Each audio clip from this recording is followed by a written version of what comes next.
Deus é um ser infinito e impossível de ser alcançado. É por isso que o que sabemos dele foi ele que disse.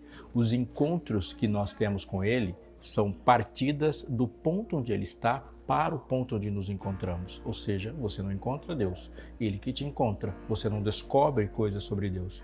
É ele que fala e te comunica o que ele quer que você saiba. Assim, quando nós falamos de milagres, os milagres são manifestações do poder infinito de Deus.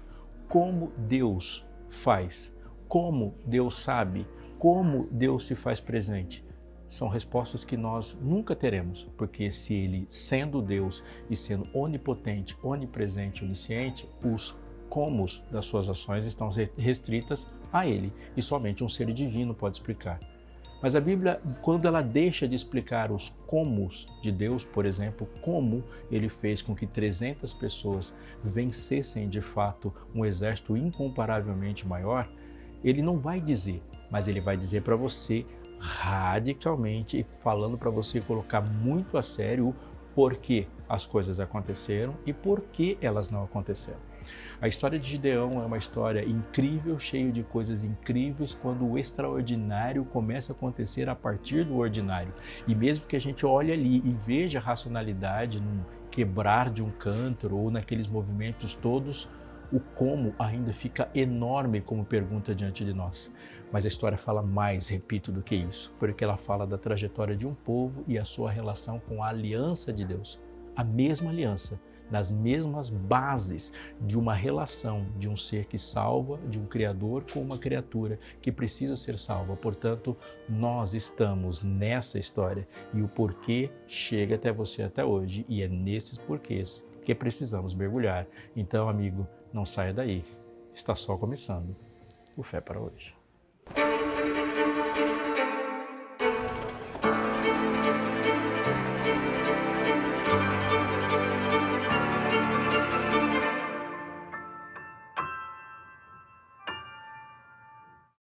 Uma das coisas mais importantes que fazemos aqui na Rede Novo Tempo, seja na web, seja aqui na TV, ou seja na rádio, é proporcionar para você a capacidade, a possibilidade de, na sua casa, na sua comunhão pessoal, se desenvolver no grande potencial que você tem na relação com Deus de conhecê-lo profundamente. O compartilhar faz parte da vida com Deus. Então, nossa vida é assim.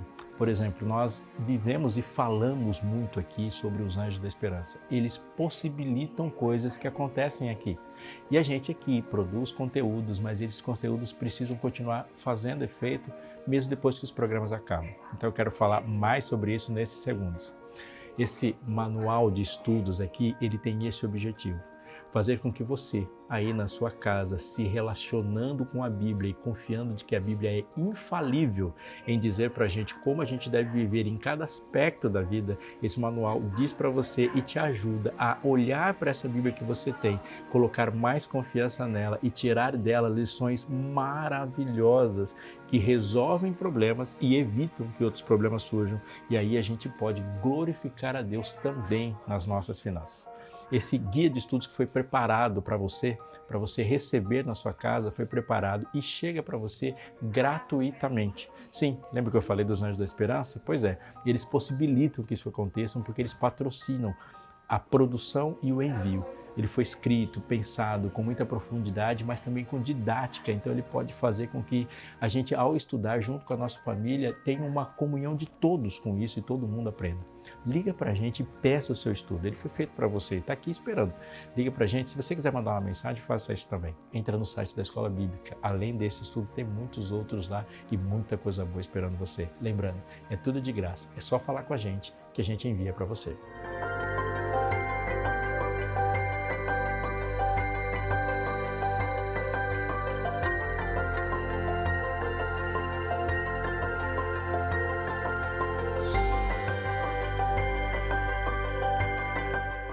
A história de Gideão, seus 300, é uma história entre histórias. E lê-la dessa forma, entendê-la como uma história no meio de muitas histórias e naquilo que eu posso chamar, e gosto de chamar assim, de arco redentivo, ela está dentro de um plano de redenção, ela está dentro de um contexto amplo, olhando para ela dessa forma, nos dá uma compreensão mais profunda do jeito que Deus quer que nós compreendamos. A história está no livro de Juízes e ela, junto com a história de Sansão, é a história que mais tem versículos. São 100 versículos falando dessa história. Deus fala 10 vezes com Gideão durante essa história, portanto ela tem seus recordes lá.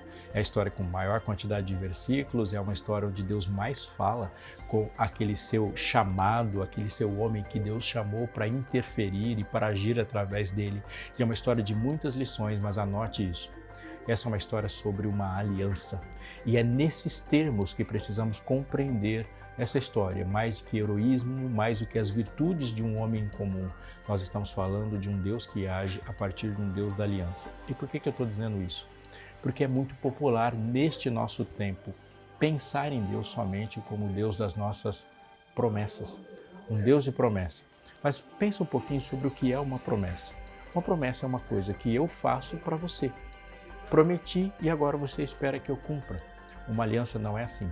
A aliança é a marca de um relacionamento, porque é possível prometer sem se relacionar. Aqui no nosso país a gente pode usar um exemplo assim, de pessoas que em algum momento, por exemplo, precisando da sua aprovação, vão fazer uma porção de promessas porque simplesmente querem o seu voto, querem a sua legitimação, mas não há necessariamente um relacionamento com você. Deus não é assim. Uma aliança é uma aliança que envolve duas partes. Essas partes não são iguais. E nos termos da aliança só existe uma pessoa colocando as condições para que as coisas e as partes da aliança aconteçam. Isso tem que ser enfatizado e você precisa procurar isso nas suas meditações, a encontrar verdades para você no texto bíblico, porque é dele que fala. Eu vou dar 2 exemplos. O que Adão fala para Deus sobre os termos do seu relacionamento no Éden.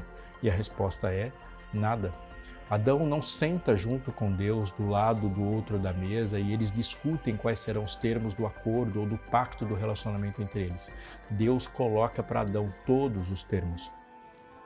Assim, quando você vai para o Sinai, o homem não sobe ao Sinai e espera de Deus alguma proposta onde Deus escreve 5 dos mandamentos e o homem escreve os outros 5. Isso é inconcebível na Bíblia. Todos os mandamentos foram dados por uma das partes apenas da aliança. A nossa parte consiste em, primeiramente, obedecer e confiar. Deus disse para Abraão, anda na minha presença e ser perfeito. Portanto, quando a gente pensa na aliança que Deus faz conosco, Deus determina os termos e determina as recompensas. A recompensa que é dada a Abraão, ter uma grande descendência, ocupar uma terra importante e nele ser benditas todas as famílias da terra, é uma recompensa que Deus prometeu dar. Abraão tem que fazer o quê? Obedecer.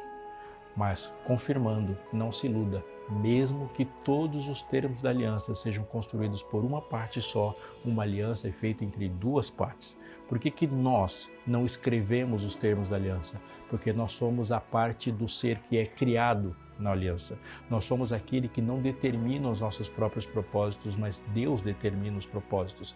Nós somos aquela parte que peca e precisa de ajuda, e o Senhor da aliança refaz a aliança vindo nos salvar. Era isso que Caim precisava ter compreendido e aceitado antes de determinar para Deus qual tipo de sacrifício que ele ofereceria, não compreendendo e não aceitando que a graça estava vindo na direção dele e não o contrário.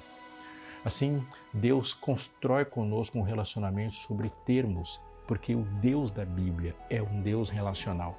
E o relacionamento se aprofunda em intimidade conforme nós entendemos e nos defrontamos com um Deus que se faz conhecer. E quanto mais o conhecemos, mais confiamos nele, mais desfrutamos da sua presença e melhor vivemos o nosso propósito de proclamá-lo para as outras pessoas. Assim, olhando para o texto, ele começa assim, em Juízes capítulo 6.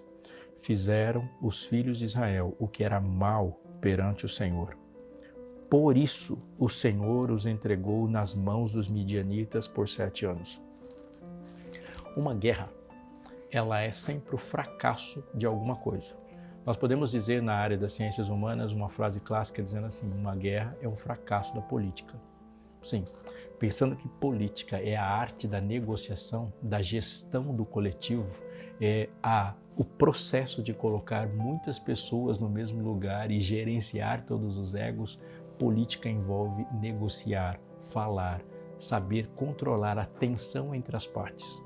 Quando a política fracassa, os conflitos começam, porque uma guerra não é uma negociação, a guerra não é um diálogo, a guerra é o mais forte que vencerá o mais fraco, o melhor, o mais preparado, o mais inteligente. Portanto, uma guerra sempre decorre do fracasso de alguma negociação. Isso é real. Real também quando a gente fala de tentação, provação e na luta. Quando Satanás começa uma guerra contra você, é porque a tentativa de fazer um acordo com você fracassou. Portanto, não chore em todas as guerras que você passar, porque se você tivesse cedido à tentativa de negociação e de acordo que Satanás propôs para você, essa guerra não teria acontecido. Mas nem todas as guerras que passamos são guerras imprevisíveis. Nem todas as lutas são lutas imprevisíveis, e aqui está uma grande diferença entre tentação e provação. A tentação, ela é um avanço de Satanás para nos gerar pecado. A provação é o contexto que Deus cria para nos fazer pessoas melhores. Muitas das lutas que sofremos, somente sofremos, porque Deus não desistiu de nós e não fechou nenhum canal de comunicação conosco. Amigo, há algo difícil, mas real de se dizer. Deus não vai deixar a dor de fora, se a dor é a única forma que tiver para salvar você. Ele vai dizer isso para você se isso for real e uma necessidade para a sua vida, como eu já disse no passado. Deus transforma e não abre mão de nada, nenhuma possibilidade de salvar os seus. O texto diz que os filhos de Israel fizeram o que era mal perante o Senhor. O que esse texto está dizendo? Ele está dizendo que nenhuma circunstância na vida é pior do que estar de frente e esperando na rota de colisão com a ira do Todo-Poderoso. Em outras palavras, de todas as circunstâncias e situações que um ser humano pode viver, nenhuma é pior do que o pecado. E a gente não pode, em nenhum momento dessa história, deixar o pecado menos pecado. A Bíblia o trata como tragédia, a pior coisa de todas. Olhe para a cruz, olhe para os escárnios, pense e imagine os açoites, os cravos sendo batidos contra aquelas mãos que criaram o planeta. Pense na coroa de espinhos. Olhe para a cruz e imagine aquela subida para o Calvário, aquela trave de 50 quilos sobre os ombros, o suar sangue, a angústia. Se Jesus, por tudo aquilo, fez tudo aquilo para vencer o pecado, é porque, obviamente, pecado para ele não é uma brincadeira. Pecado é a pior coisa, a pior situação de todas que alguém pode viver. Quando a Bíblia diz isso de Gênesis 3 até Apocalipse 19 para a gente o tempo todo, a gente vai compreender uma coisa nesse texto. O maior inimigo do povo de Israel não era o povo de Midian. Nunca foi. Porque um Deus que levanta histórias como Sansão, e se a gente fica muito impressionado que Gideão venceu com 300, é porque não leu a história de Sansão. A história de Sansão é a história de um homem que vence o exército. É 300 ou 299 a menos que na história de Sansão. Quando a gente olha a história de um povo que nasceu no Egito, que só cresceu sobre açoites e ordens, um povo escravizado e que sai inteiramente de um país migrando para outro a pé, e o mar abre na frente deles, o pão cai do céu, há uma coluna de fogo que ilumina a noite toda e outra coluna de nuvens que dá refresco para eles durante o dia. Suas sandálias não gastam, suas roupas não se consomem, água sai da rocha. É porque este Deus que guia esse tipo de gente é imbatível, e foi isso que chegou nos ouvidos de Raabe. O que todos os textos de Êxodo dizem para a gente é que o povo de Israel só perde quando quer, e é isso mesmo a história. Deus, o Deus de Israel, que tirou o povo do Egito com forte mão, que mandou 10 pragas, que esmaga o orgulho de Faraó e que faz todas as coisas do jeito que ele faz, é para deixar bem claro para o seu povo: eu sou um Deus imbatível. Portanto, a corda sempre estoura do lado mais fraco e nunca será o lado que Deus está segurando. O texto começa então dizendo algo que nós não gostamos de saber, não gostamos de pensar, e é por isso que Deus vai dizer para a gente: fizeram os filhos de Israel o que era mal perante o Senhor, por isso o Senhor os entregou. Não se trata de midianitas, se trata de fazer o que é correto. E se trata de uma percepção muito importante que Deus está nos chamando a ser, a pensar e a colocar na prática da nossa vida. Os filhos de Israel não fizeram o que era mal perante os midianitas. Eles não fizeram o que era mal perante os filisteus, os amorreus, os jebuseus ou todos aqueles povos que conviveram na terra de Canaã. Os filhos de Israel fizeram o que era mal perante o Senhor. Há uma pessoa com um critério de justiça, um definidor sobre o que é bom e o que é mal. Ele tem sido ofendido. E onde está, muitas vezes, a razão da tragédia, o começo da guerra e da aflição de uma história que poderia não ter acontecido? Quando a nossa ideia de fazer o que era mal está condicionada à nossa percepção do que era mal. Durante 7 anos eles estão fazendo mal perante o Senhor e estão clamando por uma libertação de um inimigo, estão clamando porque estão com sede, estão clamando porque estão com fome, estão clamando porque estão aprisionados e os seus filhos estão sendo colocados para a calamidade, mas não estão clamando por um coração novo. Eles fazem o que é mal perante o Senhor, mas estão imaginando o que é fazer o que é mal e o que é mal perante a colheita, o que é mal da perspectiva econômica, o que é mal da perspectiva cultural. Quando eu volto para o livro de Gênesis, há uma coisa muito importante sendo dita na relação da aliança que Deus fez com Adão e com Adão para toda a humanidade. Adão foi o homem mais inteligente dentre todos os homens que colocaram os pés nesse planeta. Adão não era só inteligente, Adão era perfeito.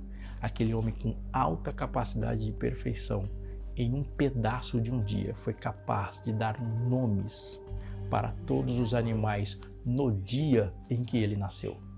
No dia, nós podemos viver muito tempo e das milhares de palavras que existem na nossa língua, a gente leva uma vida para dominar todas e eu tenho certeza que hoje ainda, não importa quantos anos você tem, há algumas palavras que vão surgindo que a gente tem que procurar o significado no dicionário.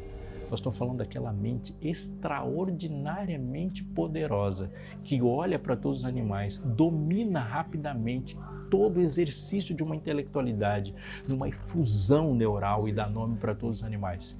Este homem, Deus não chegou para ele e delegou a ele a percepção sozinha do que era certo e do que era errado.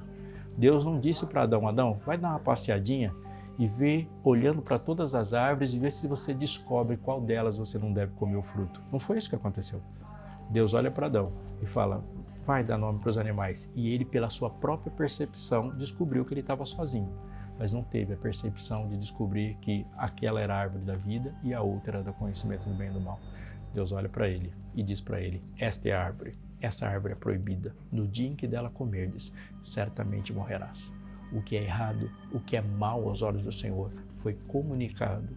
Deus diz, por meio da sua palavra, qual é a sua vontade e não delegou que nós descobríssemos, que nós achássemos ou que a nossa percepção, mesmo na perfeição, fosse uma percepção correta. Agora imagine uma percepção de uma pessoa como eu e você, que já distorceu pela própria carnalidade todas as informações que Deus dá.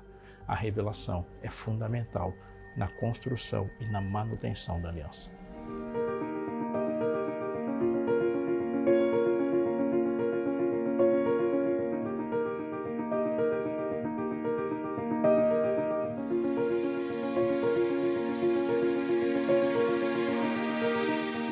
Fizeram os filhos de Israel o que era mal perante o Senhor. E por isso o Senhor os entregou na mão dos midianitas por 7 anos. Aperta o botão de voltar e volte bastante nesse filme lá para o livro de Gênesis. Capítulo 25 começa assim. Desposou Abraão outra mulher, chamava-se Quetura. Ela lhe deu à luz a Zinrã, Joksã, Medã e, olha quem aparece, Midian, Isbaque e Suã. Quem é Midian? O pai dos midianitas. Quem é o avô dos midianitas? O mesmo dos israelitas. Sim, Abraão gerou Isaque, que gerou Jacó, que gerou todos os filhos de Israel. Abraão gerou Midian, que gerou todos os filhos de Midian. E agora midianitas e israelitas estão em combate, onde os midianitas estão em enorme vantagem. Mas se você olhar um pouco mais para a Bíblia, você vai perceber que isso não é tão incomum, porque nós vamos e podemos falar dos ismaelitas, como podemos falar de muitos outros descendentes, cuja descendência gerou enormes problemas no confronto com Israel. O que esse texto nos diz? Que muitos dos nossos problemas não começaram ontem, e muitos dos nossos problemas começaram quando nós olhamos para eles e percebemos, usamos a nossa percepção, e na nossa percepção nada dentro de nós indicava que aquilo seria um problema. Não há nenhuma menção no texto sobre um pecado daquele homem, que é o homem da promessa, a quem a promessa de uma descendência que é dada, onde Deus confirma uma descendência. Qual é o texto dentro do contexto de Gênesis 25, onde Deus condena e há uma frase dizendo sobre o pecado de Abraão? Nenhum. Mas há claro aqui que Abraão é um homem da promessa, e a promessa é feita para ele, e ele faz descendentes, e a descendência dele é importante na terra, até que este homem faz mais descendentes do que aquele que Deus disse que deveria fazer. Um problema nasceu séculos antes.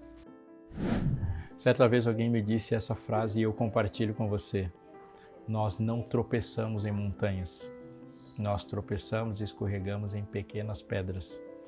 Preste muita atenção no detalhe. Alguém também disse que Deus e o diabo podem morar nos detalhes. Mas se foi Deus que falou, aquilo não é um detalhe. Porque se Deus falou e aquilo sair da boca do Todo-Poderoso, é a mesma fonte que saiu a existência de tudo que existe. Não é um detalhe, se foi Deus que falou.